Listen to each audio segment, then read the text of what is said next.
Karen from management stood at the entrance to our office, clipboard in hand like she was about to audit our souls. She was the kind of manager who believed productivity was directly measured by how busy you looked at all times. Her latest crusade was the clean desk policy. Desks must be cleared of all personal items by 5 p.m. sharp, she announced, her voice carrying that special tone of someone who'd never worked a real job in her life. Clutter breeds inefficiency. We all looked at our desks. Family photos, coffee mugs, the small succulent named Gary that had survived 3 years of fluorescent lighting. Karen didn't care. The memo was clear. Everything off by 5. The next week, Karen escalated. She started doing random desk inspections at 4:55 p.m., pointing at our belongings with the disappointment of a parent who'd found a hidden report card. Is that a jacket? Personal items must be stored in lockers. A family photo? That's a personal item. Gary, the succulent? Absolutely not. We tried reasoning with her. What about the 3 coworkers who worked overnight shifts? What about the person with the back brace for their chair? Karen wasn't hearing it. The policy exists for a reason, she said, tapping her pen against her clipboard like a gavel. This isn't a daycare. That's when I decided that if she wanted a clean desk, she was going to get the cleanest desk anyone in this building had ever seen. Friday at 4:58 p.m. I got to work.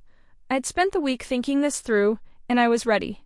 First I unplugged my computer tower and carried it to the IT storage room. Then my monitor, then my keyboard, mouse, phone, and that ergonomic wrist rest I'd saved up for. I returned to my desk with the blank determination of someone who had been round and knew exactly how to be right. Next came the office chair, which I rolled to HR for adjustment one last time. Then the footrest, the desk drawer organizer, the small fan that kept me cool in summer. Finally, I took the picture of my desk I'd secretly been photographing all week and taped it to the front of my now completely empty desk with a sticky note. Per Karen's directive, all personal items removed. Policy followed exactly. Ready for inspection. I sat down on the floor, crossed my legs and waited. Karen showed up at 5:01 p.m. with her clipboard ready to add another name to her list of policy violators. She stopped in her tracks, her head tilted, her pen stopped tapping. She looked at the empty desk, then at my note, then at me sitting peacefully on the floor with my work laptop balanced on my knees, still answering emails. I smiled politely. I'm ready for my inspection, I said. I followed the policy exactly. All personal items have been removed.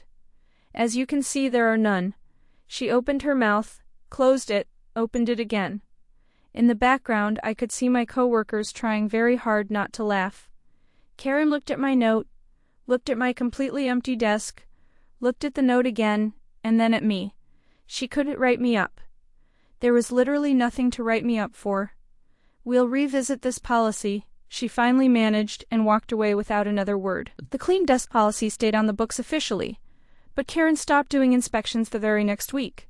Gary the succulent still lives on my desk to this day.